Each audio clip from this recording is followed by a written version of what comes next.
Magandang araw mga kaibigan. Magkapet pandasal muna po tayo. Ito po si Father Nono. Mga kaibigan, usong-uso po ngayon ang Facebook at Twitter. Oh, meron po ba kayong mga accounts diyan? Baka naman mapag-iwanan na tayo at alam lang natin Koreo, yung tinatawag na slow mail. Kung kayo po ay may Facebook, malamang punong-puno ito ng inyong mga litrato. Saan kayo napunta, mga bagong kakilala, pagkaing niluto nyo, etc. Dito kasi nagbibidahan, nagbibigay ng mga updates ang mga magkakaibigan o magkakamag-anak na nasa iba't ibang lupalop ng daigdig. Kung litrato sa Facebook, mga maiikling kwento naman po ang laman ng Twitter. Bawat minuto tinetext mo mga kaibigan at fans mo sa buong mundo kung anong ginagawa mo. Kagigising mo lang, pangit ang lecture ni teacher, etc.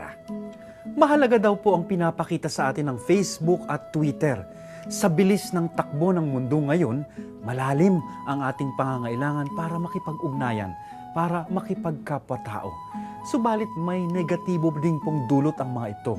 Unti-unting nawawala na ang ating sense of privacy. Lahat na lang ay nilalantad sa publiko. Bawat isa raw ay nagmimistulang exhibitionist. Marahil maganda pong alalahanin lagi.